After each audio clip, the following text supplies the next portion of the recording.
Hey everybody, it's Jamie from the Marine Doctor's YouTube channel, and I got a fantastic video coming your way. We're gonna talk about a reason why you would be down at the lake, starting your engine or attempting to start your engine, and it just spins over and won't start. Every year, several customers come into the shop here and they have the same scenario. They get down to the water, it won't start, it spins over forever. When it does eventually start, it runs good for the rest of the day. So there they stand in front of me with a fuel pump asking me, do I need a new fuel pump? I'm gonna say that 99.9% of the time, the answer is going to be no. Today, we're gonna find out why. Let's get to that video. All right, what we see in front of us are the items that make up the fuel system of the engine. A fuel tank, fuel hose, a primer, fuel hose that goes into the engine itself, and then we have the carburetors on the left-hand side here. We have a 4-stroke and we have a 2-stroke. This applies to both technologies. That's why they're here. Okay, we'll start from the beginning though. You jump inside your boat, you hook up your fuel line with the connector, right?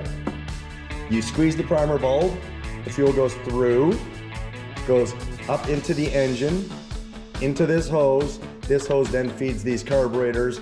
The primer bulb gets fairly hard and we call it good. You move up to the front of the boat, you turn the key, and it spins over for days and doesn't work. All right, now here's what's going on, or where we would start. This is where we're gonna back up a bit here and start.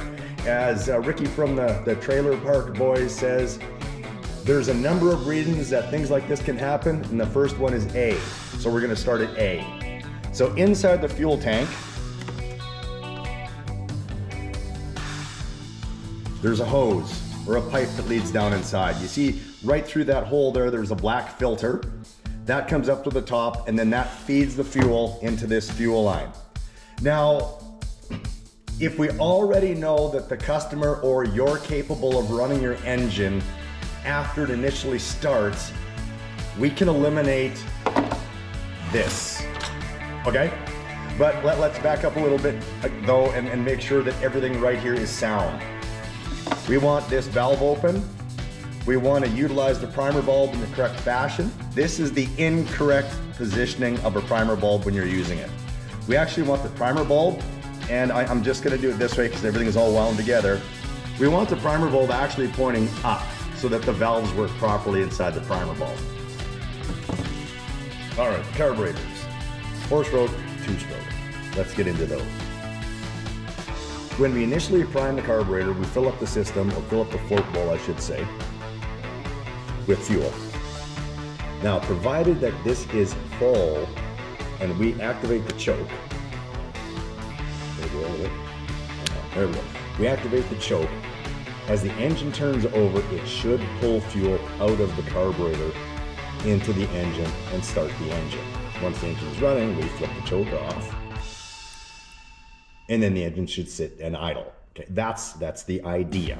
Okay, but if we don't put enough fuel into the bowl or create enough pressure inside the bowl, no, sorry, not pressure on this one, enough fuel into the bowl, the engine won't start. So that means that it's not the carburetor, it's not the fuel pump, it's your priming method that has failed. Okay, so we could have the wrong priming procedure, we may not have adequate fuel in the tank, so on and so forth, and we're just simply not getting enough fuel into that carburetor. There are other reasons. We could have low compression, for example, so that we're not creating enough low pressure or vacuum inside the carburetor to draw that fuel out, but that's a whole other issue. Now, this other carburetor that we have here, this works with a primer. This does not have a choke, right? Remember, the choke is that flap, okay? Oops, sorry. How this one works is this one works off of pressure. So everything is the same. We fill up the float bowl, we get the primer bulb hard, right? We squeeze the primer bulb till it gets hard. Once it's hard, the fuel line is pressurized and the bowl itself is pressurized, okay? So we have an inlet here, which would allow fuel to go in through here, and into here, and then into the engine for starting, okay? But in order for the fuel to get into there, we have to activate a primer. So this is an IAC. We'll just ignore the fact that it's an IAC, but the principle is the same as a primer, okay?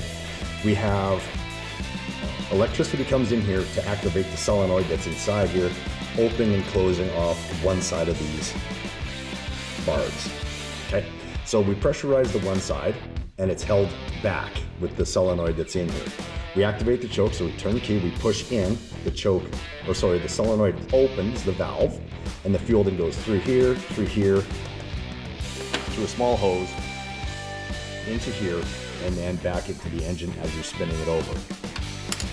Now, provided you've primed the system properly, again, back to the primer bulb. If you haven't squeezed it so that it's gotten firm, you don't create pressure, the engine may be hard to start.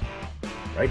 Now this particular version, so if it has one of these, the fuel pump helps it start. So as the fuel pump pulses fuel, it pushes fuel in and out. It maintains pressure on the one side. So then that assists in starting it. Okay, that's that version. It doesn't assist this version with the choke. The fuel is simply just pulled right out of the carburetor because this is covered off and into the engine. So when discussing with the customer when he comes in, we need to find out which engine he has, if he has an enricher circuit or version of this, right, the primer, or if he has a choke system. So the choke system is not dependent on the fuel pump. This one is to a certain degree. Okay. Can we bypass the fuel pump? Yes. So if we activate this at the same time with the key and have someone squeeze the primer bulb, okay, this would be a really good test. They squeeze the primer bulb, we activate this, fuel goes in here, through here, directly in there, the guy spins it over, engine starts. Okay? Then we know that we could have a weak fuel pump, or we're still, again, not priming it properly, or something is wrong inside of this. So on most engines, or I should say, no, let me back up, not most engines, on Mercury engines, for example, there's a button that we push, Mercury and Force, and that will bypass the solenoid and allow us to start it. So I know this is a pretty simple video with regards to how the system works, but you should be able to confidently now stand on the dock when your buddy is having a hard time starting his engine. You know how the system works.